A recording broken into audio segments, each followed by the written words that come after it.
Well, good morning again. My name is Jim. I'm one of the pastors here. If this is your first time here, I just want to say thank you for joining us. We're in part 4 of a series called David, but at any point throughout the message you have a question, head out to our website. You can ask questions live on there and someone will get to you.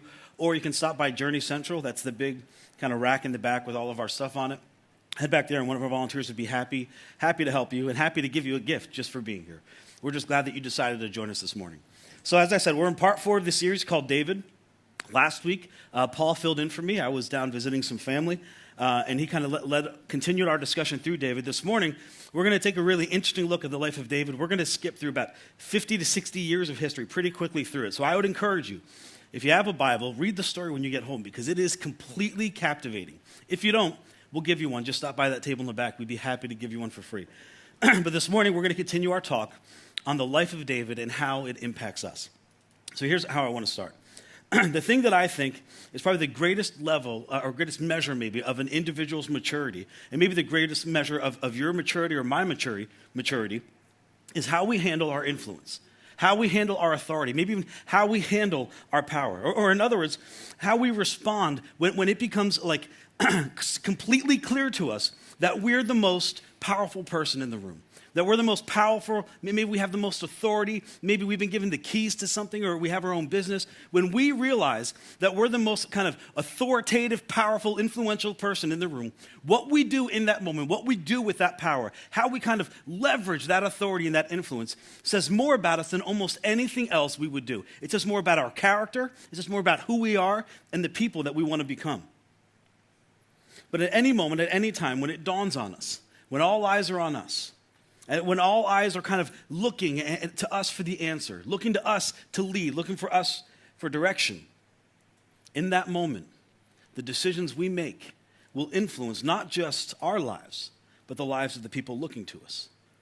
And I don't know about you, but I find it incredibly inspiring when we look out and you read those stories of these incredible men that have been given kind of the keys to the kingdom. They've been given the crown. They've been given the power. They've been given the authority. And when they use that, when they leverage it for the sake of the people that are with them or that are around them or that are following them, those are like the most inspiring stories ever. I just read a documentary about George Washington and his life. And what a great example of a man who was kind of given the keys to a kingdom.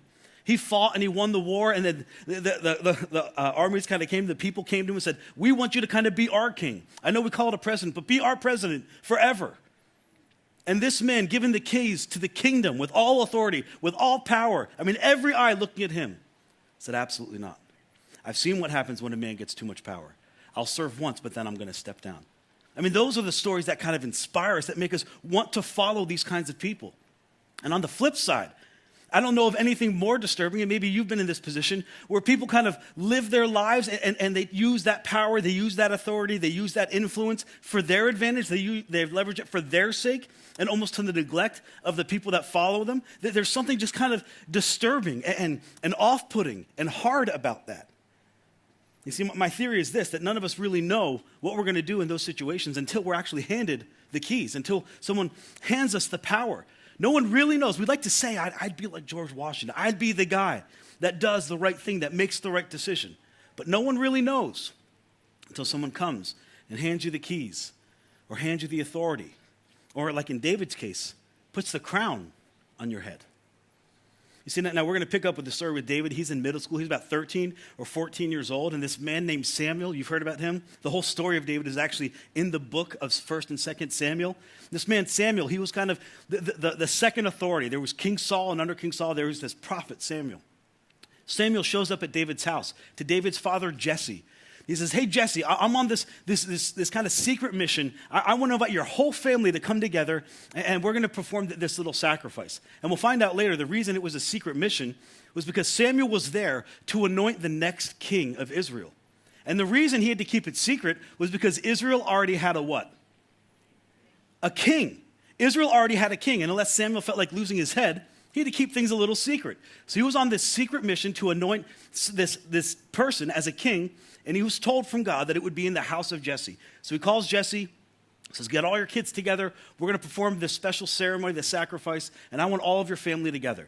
So he does. Jesse calls all of his family together, and Samuel is about to perform the sacrifice, and he's kind of got this idea that as the family of Jesse, as the sons begin to walk in, he's just going to kind of get this God nod, right? This nod from God that's the one. That's the person. That's the next thing. Almost like that lightning bolt moment.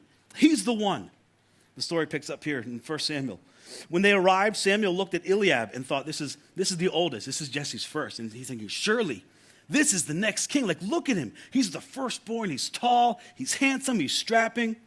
He says, surely the Lord's anointed is before the Lord.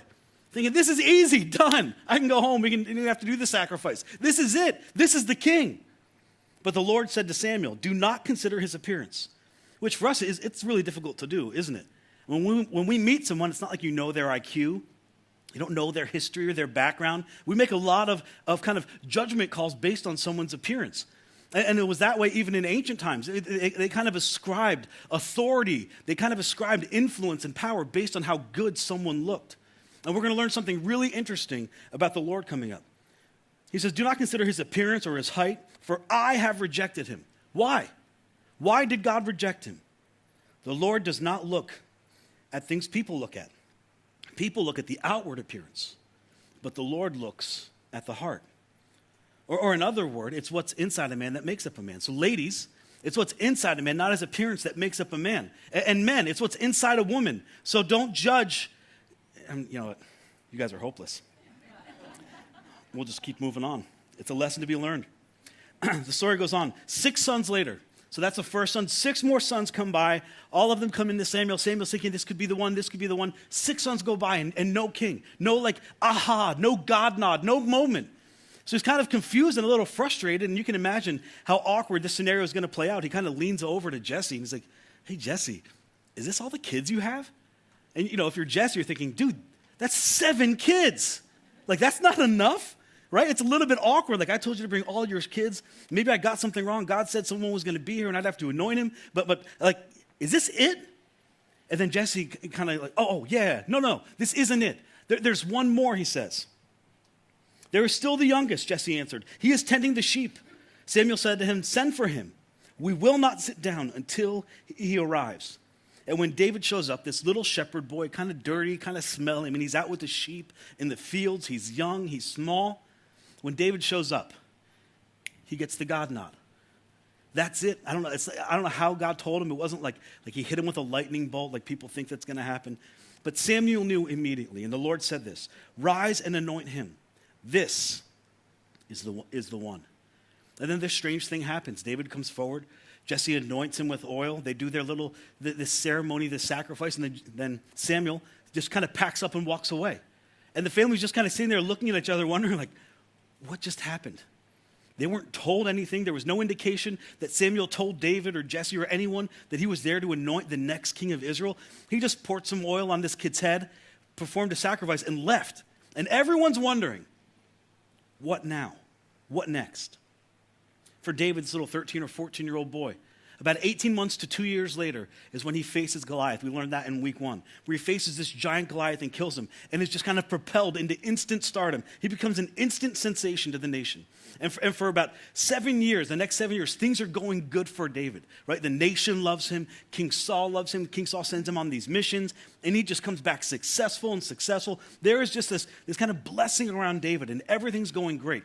But as we heard about in our first week, things begin to shift for King Saul. He's like a little bit of an insecure king, and he gets angry, he gets jealous, and he begins to kind of hunt down David. He begins to get angry with David, and he actually puts a bounty on David's head to kill him. And for the next 8 years, David is on the run. For the next 8 years, David lives as a fugitive in the land that he defended, in the land that he protected, in the land that he loved.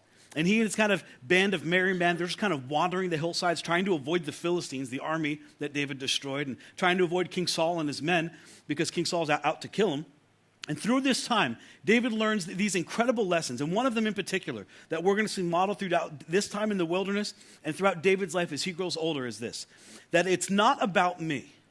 It's not about me. When it comes to my position or my situation, what I feel like God spoke to me or the promise of God, it's not about me. It's God's will, it's God's way, in God's time. It's God's will, in God's way, in God's time.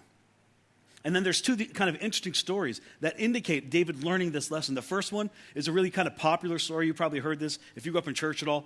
You heard this first story where David and his men, they're kind of hiding in the cave in the hillsides, avoiding King Saul. And King Saul and his men are kind of wandering around looking for David. And King Saul has to go to the bathroom. It's the only time in the scriptures that I can tell where they actually refer to someone going to the bathroom. So if you're a middle school teacher, this is gold for you. Your kids will love this. King Saul has to go to the bathroom, and he's wandering around the hillside, and he says to his men, stop. I got to go, use whatever you use. He gets off his donkey, and he climbs up the hill into this cave, and it's sure enough, as like fate would have it, it's the cave David's hiding in. Now, these aren't like small caves we think of as kids. These are big caverns. David and his men are hiding in the back, and their eyes have adjusted to the light, but Saul's hasn't. He goes like past the mouth of the cave so his men can't see him do his business, and then he begins to do his business. And David and his men are standing there, and they begin to creep up on King Saul. And in this moment, David has this almost like immediate temptation to do something that my guess is he would have regretted the rest of his life. David begins to creep up on King Saul, and his men, they kind of look at David, and this isn't how they said it, so I'm going to say it, but you get the kind of emotion from this. Like, are you kidding me? Are you kidding me, David? The Lord has delivered your enemy right into your hands. Like, could this get any better? And this is what they said. The men said, this is the day the Lord spoke of. Because for years, David had been telling his men, hey guys, stick with me. I know it's bad. I know the Philistines want to kill us and the king of our nation is out to hunt us. But God promised something to me. He said, someday something good is going to come my way. And if you stick with me, it's going to go better for you. You'll get this reward. Just stick with me, guys. Don't run away yet. So for years, they've been holding on to this promise from David. And sure enough, there's King Saul with no weapon, no soldiers around him, standing there at the mouth of the cave. This is the day the Lord spoke of, when he said to you, I will give you your enemy into your hands for you to deal with as you wish. And David almost falls for it. David almost falls into the temptation. I mean, if you're kind of remembering this story, he creeps up on King Saul and he's thinking, I could slit his throat. No one would know.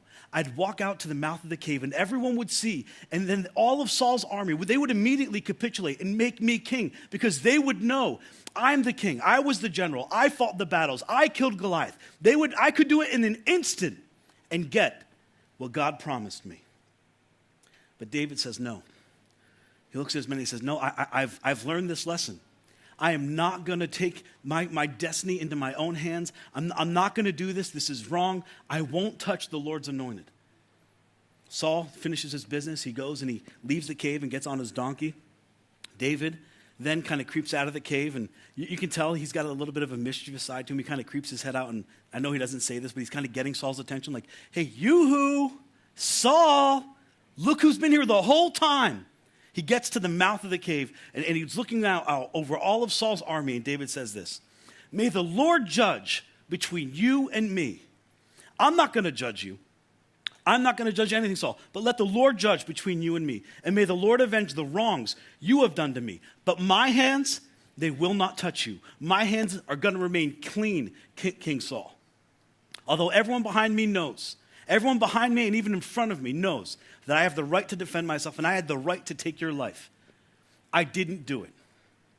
That's a story we all know. That's the famous one. There's another story that's not as popular and you probably haven't heard of it. There's another story a few years later.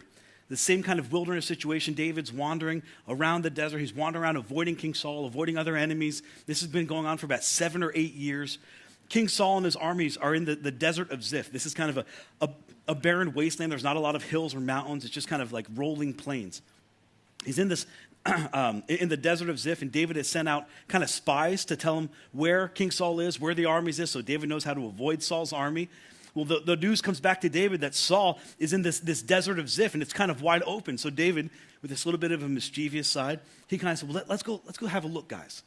So he takes his men, and they kind of climb up along one of those hills, and they're looking now at Saul's army, and they're kind of encamped together. And Saul, just like any king would have, he kind of puts his tent in the middle, and there's 3,000 of his army surrounding him.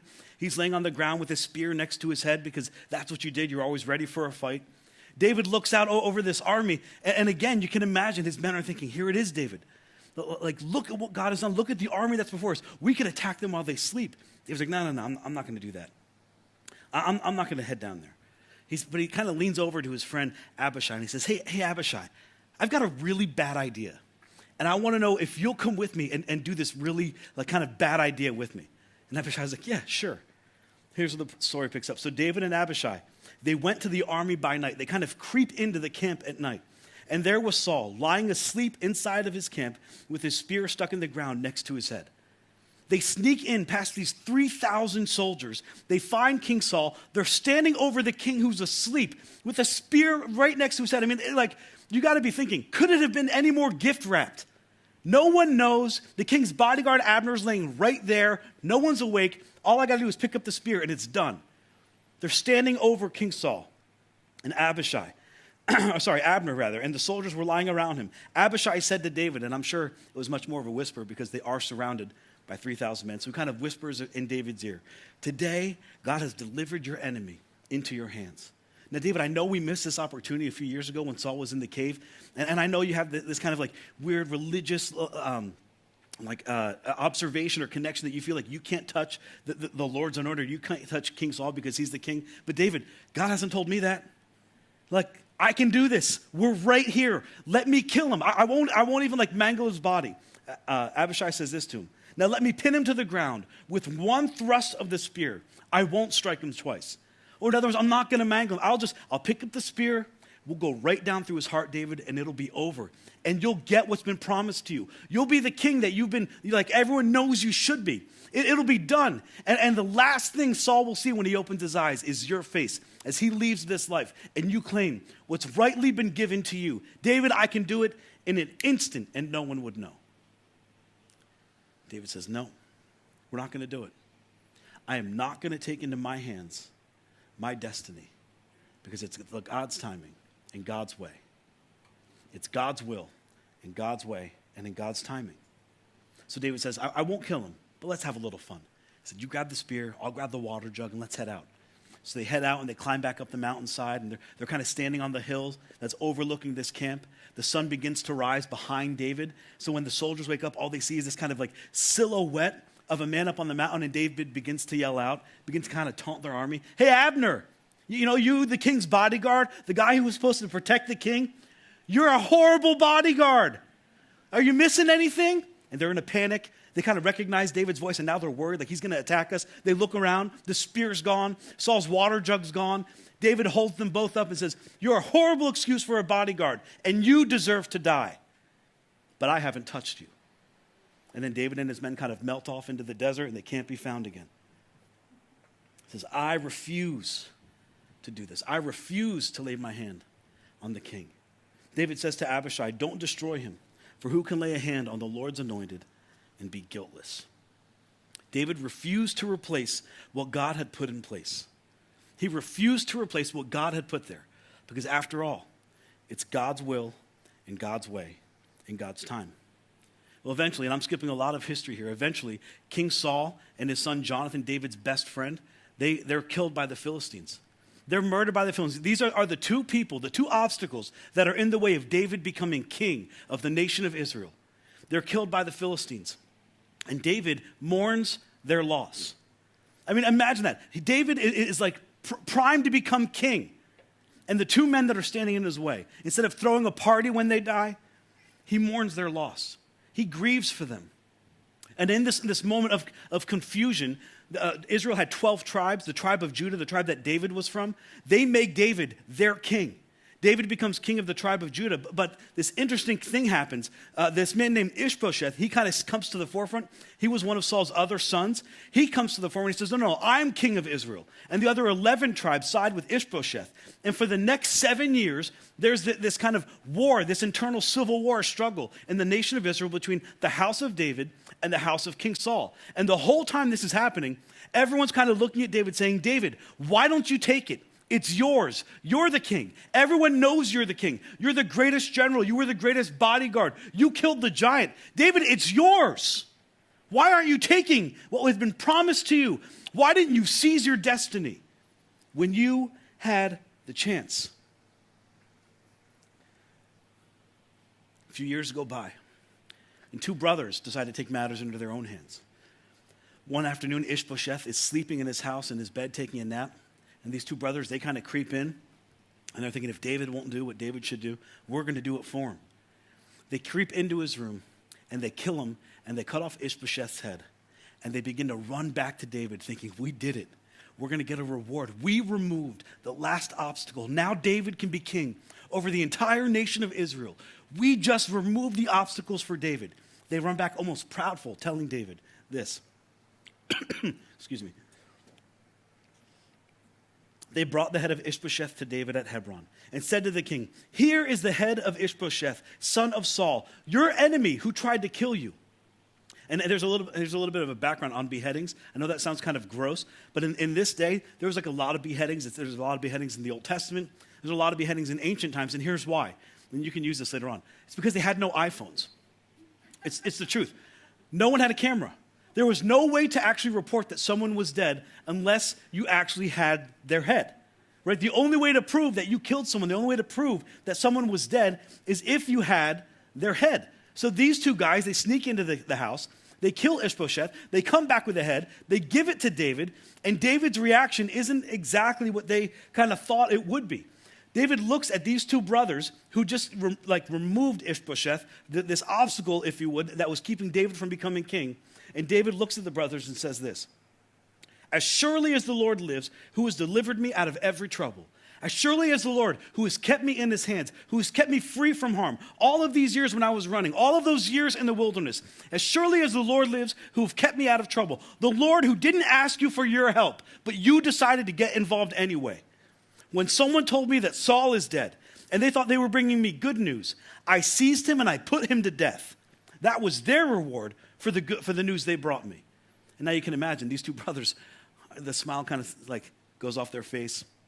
They're not thinking things are going to work out as well as they hope. There's a little bit of nervousness setting in. Like, I thought David was going to be happy. He doesn't seem really happy about this. David says, "How much more when wicked men have killed an innocent man in his own home, in his own bed?" Now everyone's wondering, can you really call Ishbosheth innocent? Like, he started this revolt. He jumped in and took your kingship when it was yours. He led this kind of civil war against you for 7 years. How is he innocent, David? You see, David didn't see it that way because David knew it was God's will and God's way and God's timing. So David gave an order to his men, and they killed the two brothers. And they took the head of Ishbosheth and they buried it, which was a sign of honor, with Abner at his tomb in Hebron. Well, after Ishbosheth was dead, after his demise, the other 11 tribes, the tribes that had kind of chosen to go against David, they kind of come back to David. And you can imagine there's a little bit of nervousness with them. Like, we chose to go against David 7 years ago. And now here we are coming back to this man. And we've got to kind of win him over. These tribes come back to him after being a fugitive for 7 years. After having the civil war with Ishbosheth for another 7 years, about 15 years in total. These men come back to him. All the tribes of Israel, the text tells us, not just Judah, all the other tribes came to David at Hebron and said, "We are your own flesh and blood. In the past, while Saul was king over us, you were the one who led Israel in the military campaigns." They're basically, "Hey, David, we knew it was you all along, man. I mean, you were the one who led the campaigns. You killed the giant. You were like the best warrior. We knew it was you all along, David. And the Lord said to you, 'You will shepherd my people, and you will become their ruler.'" Like, this was no mystery. Everyone knew David was destined to be king. Everyone knew that he had it in him. Everyone knew that eventually, somehow, David would be king over this. And now it's his time. Now it's his opportunity. These men are coming to him, ready to give him the keys to the kingdom, put the crown on his head, give him all authority and all power. But here's the interesting thing. Before they even give him any of that, he still has all that already. He still has all the influence. He's holding all the cards. He has the power. They're coming to him, trying to get him convinced to be the king. When all the elders of Israel had come to David at Hebron, in this moment, when David realizes that it's me, that I'm the man, that I'm going to get the crown, I'm going to have the keys to the kingdom, that I can do what I want, I can enact vengeance on these 11 tribes who didn't side with me 7 years ago. I get to do whatever. My word is going to be law. Whatever I say, people are going to do. In this moment, it's one of those kind of make or break moments for David. It's one of those moments that reflect the kind of guy David is, the kind of guy he wants to be, the kind of guy he has become, the kind of guy that learned so much through those 15 years in that wilderness kind of section of David's life. Something significant happens. Think about this for a moment. They're about to make him the most powerful man in the land. And whatever he says, he can do because his word will be law. This is what David does. When all the elders of Israel had come to King David at Hebron, the king made a covenant with them. The king made a covenant with them. And covenant in this sense, it's kind of like a contract. It's kind of David's way of saying, hey, I'll do this if you do this. I'll do this for you if you do this for me. David's making this arrangement to do something for the people. He didn't have to do that. He was going to be king. He could say, here's what's going to happen. You're all going to give me all your lands, all your sheep, your kids, your money. I'm the king. You give it to me. Instead, David, in this moment, when he realizes, I am the most powerful person in this nation, he says, here's what I'm going to do. I'm going to do this for you. Would you do this for me? I'll do this for you, but would you do this for me? And he makes a covenant with these men. Why? The last three words of this text, they really kind of reveal it all. When all the elders of Israel had come to King David at Hebron, the king made a covenant with them at Hebron before the Lord. In this moment, when David realized, I have the power, I have the authority, and I have the influence. In this moment, David's character shined through because David realized, I may be a king, but I am not the king. And I will submit myself to God's law, which meant as a king, he was submitting himself to the people that he was there to rule. David's character shined through. What David learned in the wilderness shined through. And they anointed David king over Israel. David was 30 years old when he became king, and he reigned for 40 years. Now, next week, we're going to pick the story up there, and we'll follow that story through to the end of David's life. Don't miss next week. It's going to be really good. But here's what I don't want you to miss. David waited, and he waited, and he waited. He was 13 or 14 years old when he knew God had something significant for his life.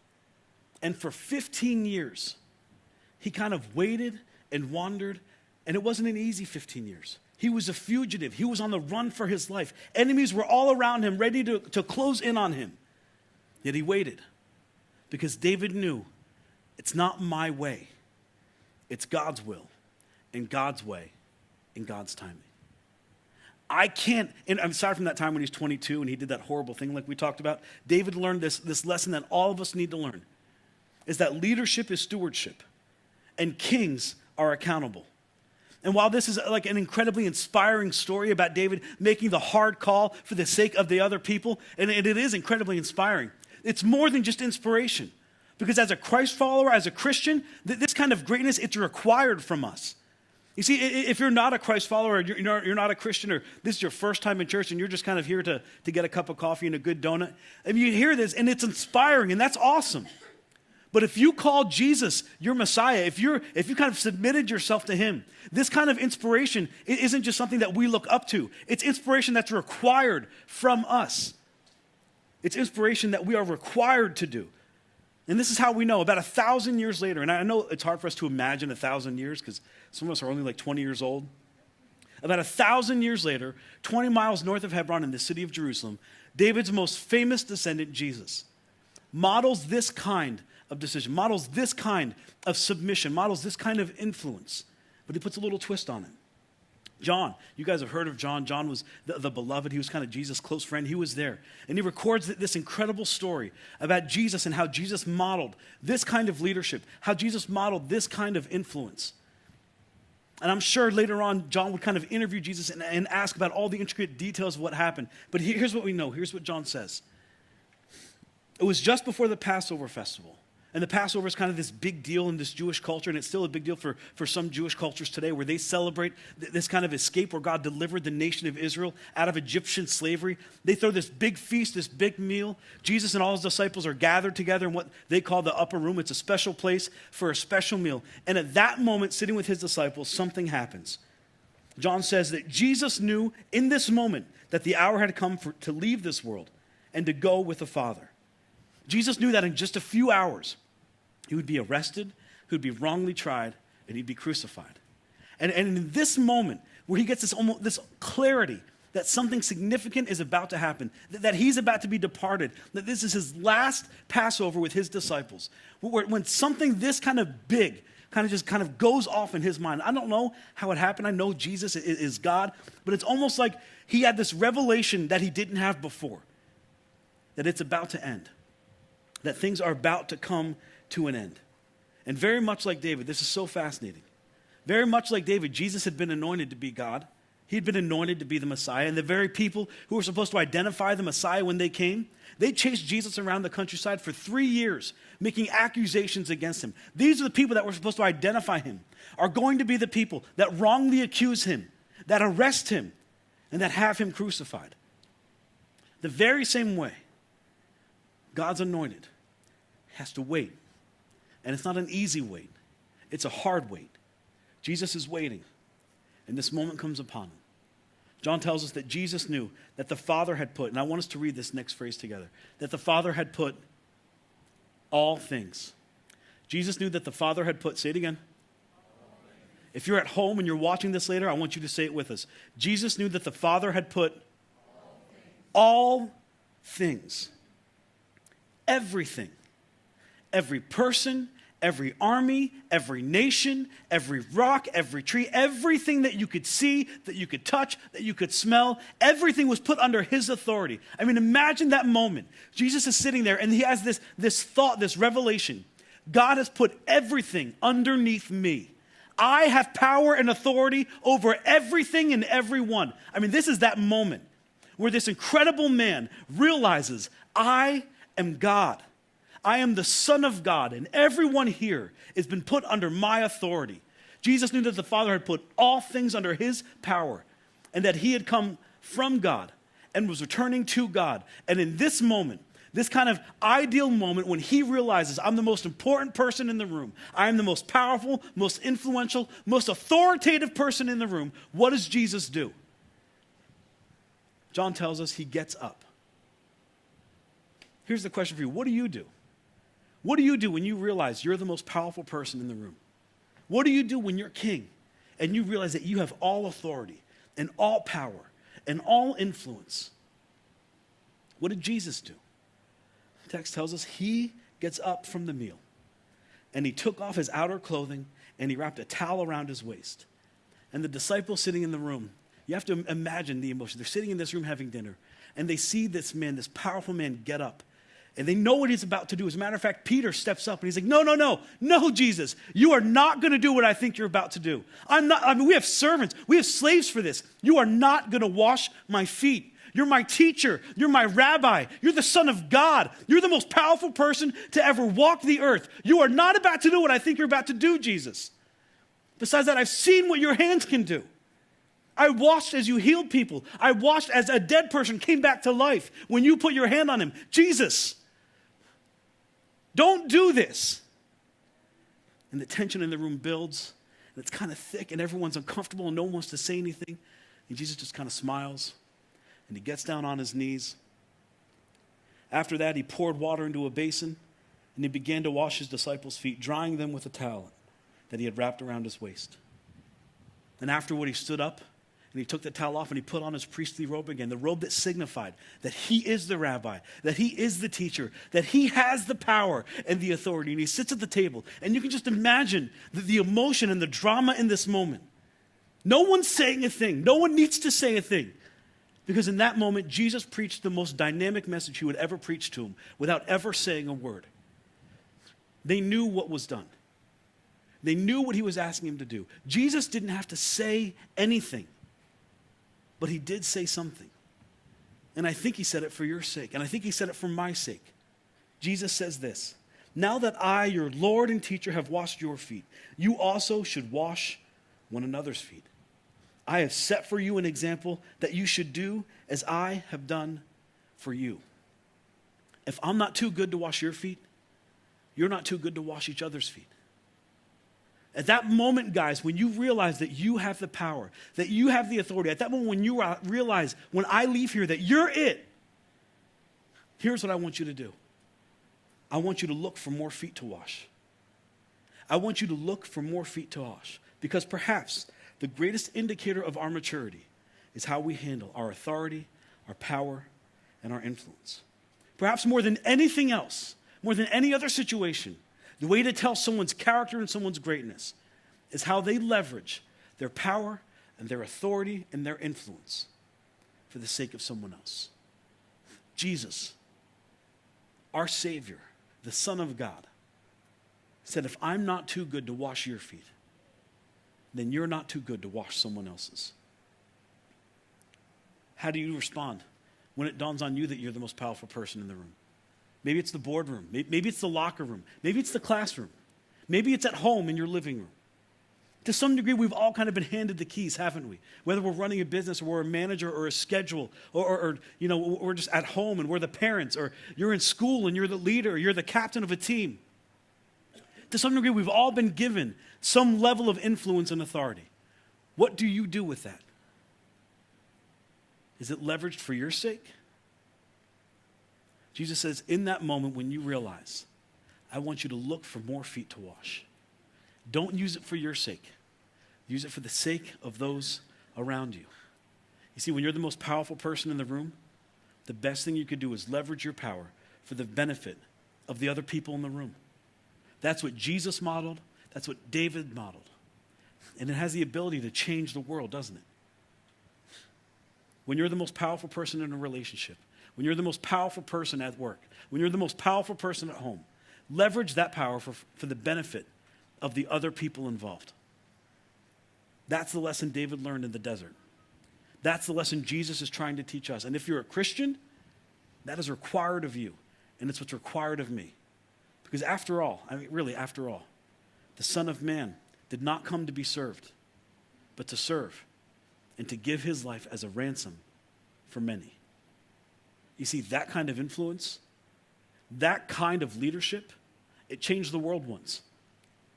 And I believe it can change the world again. Imagine if every one of us lived our lives, modeled that leadership. That when we were given authority, when we were given power, when we were given influence, we used it for the benefit and the sake of other people and not our own. It really can change a world.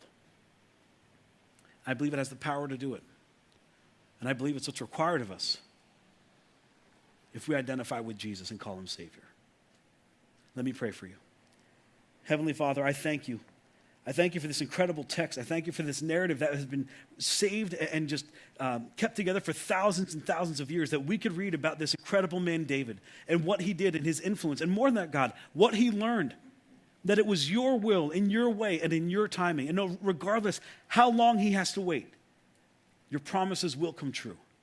I pray that we learn from David, that we learn from Jesus, that in those moments when we realize that all authority, that power, that influence that we have, that we use it, God, that we leverage it for the sake of those around us. Give us the wisdom to see it when it's coming, and give us the courage to do it, because, God, we know how hard it can be. But I pray we would learn it, and I pray as a church we would model it, because that has the ability to change the world. I thank you for it, Lord. In your name I pray. Amen.